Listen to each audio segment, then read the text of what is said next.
गिलहरीराज जी हनुमान जी के मंदिर के बाहर मंगलवार के दिन किस तरीके से श्रद्धालु प्रसाद ले रहे हैं भगवान का भोग लगाने के लिए। तो वहीं घंटे घड़ियालों की गूंज के साथ जय श्री राम का जयघोष होता। सबसे खास बात यह है इस मंदिर पर मंगलवार को सुंदरकांड का पाठ होता है। तो वहीं एकादशी के दिन भजन संध्या का आयोजन होता है। कट कटे मिटे सब पीरा जो सुमरे हनुमत बलवीरा।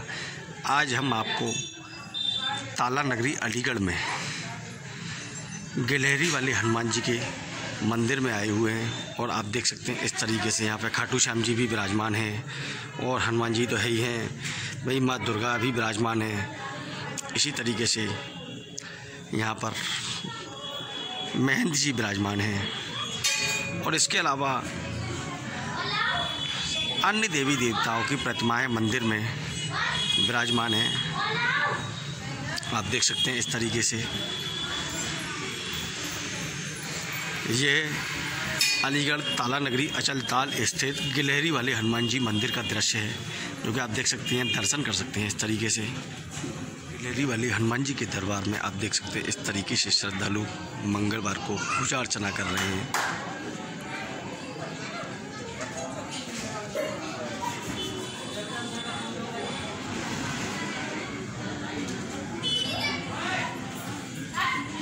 जो मंगलवार को गिलहरी वाले हनुमान जी की पूजा अर्चना कर रहे हैं। और यह सबसे खास बात यह है जो यहाँ हनुमान जी हैं जो गिलहरी के रूप में विराजमान हैं।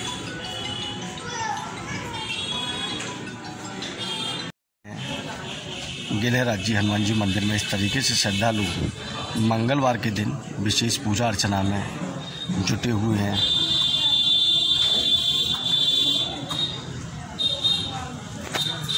तो वहीं इस तरीके से श्रद्धालुओं का आवागमन मंदिर प्रांगण में हो रहा है। श्रद्धालु पूजा अर्चना कर रहे हैं, आप देख सकते हैं।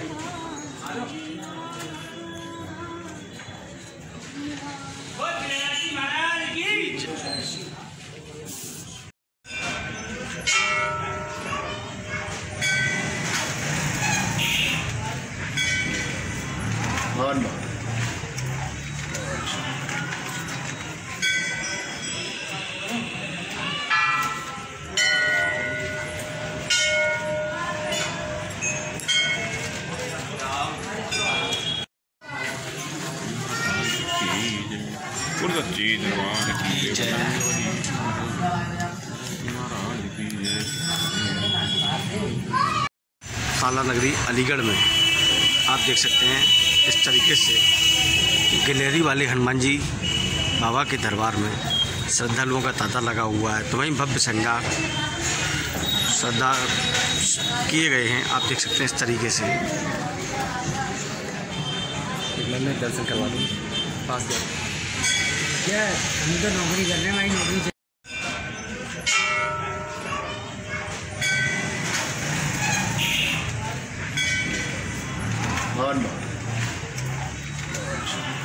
आपका हमरो ब्रज यूपी चैनल में बहुत बहुत स्वागत है।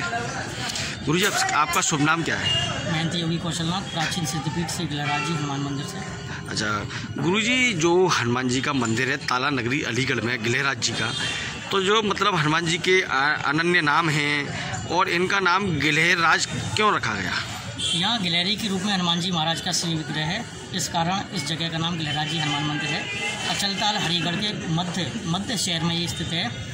कहा जाता है कालांतर में सर्वप्रथम समुद्र बांधने की प्रक्रिया चल रही थी।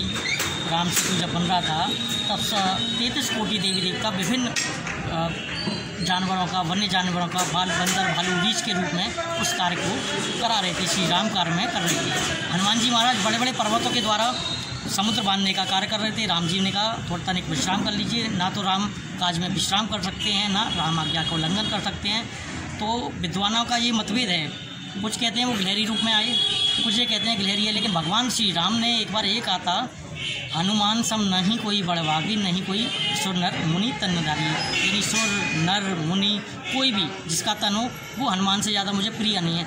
वहीं गिलहरी को जब हाथ में उठाकर हाथ फेरा था, उन्होंने कहा सबसे ज़्यादा प्रिय जीव मुझे गिलहरी ही है।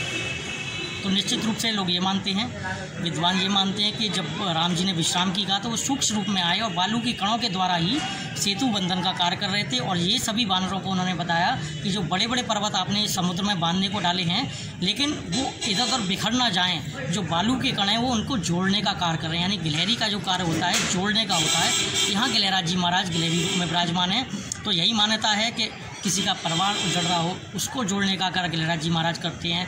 आपका मानसिक विकार कहीं हो उसको स्थिर करने का कार्य गिलहराज जी महाराज करते हैं। यानी पूर्ण रूप से आर्थिक, मानसिक, शारीरिक स्थिरता के लिए यहाँ लोग प्रार्थना करते हैं और आते हैं। आप देखें कि मंगल और शनिवार को यहाँ मेला लगता है, हज़ारों की संख्या में श्रद्धालु आते हैं। बड़े बड़े आयोजन होते हैं, 365 दिन में लगभग 215 दिन तो हमारे यहाँ आयोजन होते हैं। और कुछ ब्रह्मोत्सव होते हैं, हनुमान जन्मोत्सव, राम जी का जन्म दिवस, तो उसमें उत्तर प्रदेश ही नहीं अन्य राज्यों से भी, पंजाब से भी, दिल्ली से भी, हरियाणा से भी काफ़ी श्रद्धालु यहाँ न केवल दर्शन करने वरन सेवा करने भी यहाँ आते हैं और कई कई दिन सेवा करके यहाँ जाते हैं। यहाँ पर गिलहराज जी के रूप में विराजमान है, तो ये स्वयं हुए या किसी के द्वारा प्रतिमा प्रकट है। पीपल का एक वृक्ष था जिसके ऊपर तमाम गिलहरियाँ विचरण करती थी। कालांतर में महेंद्र नाथ योगी जी महाराज परम सिद्ध हुए हैं नाथ संप्रदाय से, जो कि लाहौर के निवासी थे। तब पाकिस्तान भारत एक था, तो लाहौर तो भारत का ही एक अंग माना गया। तो उस वक्त उन्होंने अपने परम शिष्य तेजस्वी विजयनाथ जी महाराज उनको यहाँ भेजा कि वहाँ कुछ जाके देखिए, ऊर्जा का महसूस होता है। वो सिद्ध योगी थे, उन्होंने तत्काल एक पत्र लिखा कि हाँ यहाँ कुछ है, ऊर्जा पाइए। गुरु जी महाराज यहाँ आए, उनको यहाँ ऊर्जा का एहसास हुआ। उन्होंने हनुमान जी महाराज का तप किया। काफ़ी तप का करने के पश्चात उन्हें लगा कि हनुमान जी महाराज यहाँ हैं। उस दौरान पीपल के वृक्ष के बीच में से 2 हिस्से हो गए और उसमें से मूर्ति का प्रकट हुआ, यानी स्वयंभू प्रकट हैं। इनका नीचे कितनी नीचे हैं, कितनी नीचे शिला है, इसका कोई अंदाज़ा नहीं है कितने नीचे से आई हैं। तो ये तब से यहाँ पर गिलहराज जी महाराज के रूप में ही सभी हरिगढ़ वासियों का आशीर्वाद। गुरु जी यहाँ पर दूर दूर से श्रद्धालुओं का आवागमन होता है और हनुमान जी को बूंदी और सेब का प्रसाद लगाया जाता है। तो इसके अलावा यहाँ पे क्या खास बात है जो जिससे हमारे चैनल के जरिए लोगों को पता चल सके? यहाँ आरती के समय 15 मिनट पहले जब दीपक जलता है बाबा का, उस वक्त दरखास्त लगती है, कुछ लोग अर्जी भी कहते हैं। तो उसमें केवल 2 बूंदी के लड्डू लाने होते हैं। उसको मंगल और एकादशी के अतिरिक्त कभी भी ला सकते हैं। 2 बूंदी के लड्डू ला के अपनी कोई भी मनोकामना, कोई भी शारीरिक कष्ट कुछ भी हो वो बाबा के चरणों में रख सकते हैं, उससे लाभ होता है। और आप गिलहराज जी महाराज के श्री विग्रह देखेंगे तो एक पोज है उनका, एक साइड से दिखेगा और एक हाथ यूँ है, एक हाथ में लड्डू बना हुआ बाकायदा।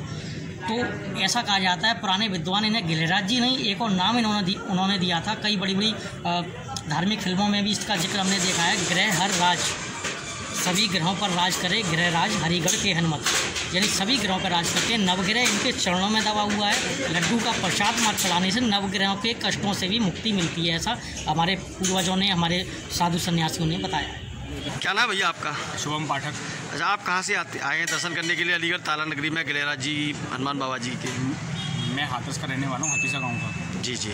और यहाँ पे काफ़ी टाइम से आ रहा हूँ बाबा के दर्शन करने। लगभग कितने समय से आप आ रहे होंगे? मेरे को कम से कम 8-9 साल हो गया। 8-9 साल से। आज आप बाबा के दरबार में आए हैं, आपको दर्शन करने के दौरान कैसा लग रहा है? बहुत अच्छा, बहुत शांति मिलती है, बहुत शांति मिलती है, बहुत बढ़िया, अंदर से बहुत अच्छा फील होता है। समय हो गया इस मंदिर पर, किस आस्था के साथ इस मंदिर पर आप दर्शन करने के लिए आया करती हैं? जी, मुझे 4-5 वर्ष हो गए यहाँ पे आते हुए और मेरी जितनी मनोकामना है वह पूरी हुई है। आपका शुभ नाम क्या है? जी, मेरा नाम इंदू है। जी जी।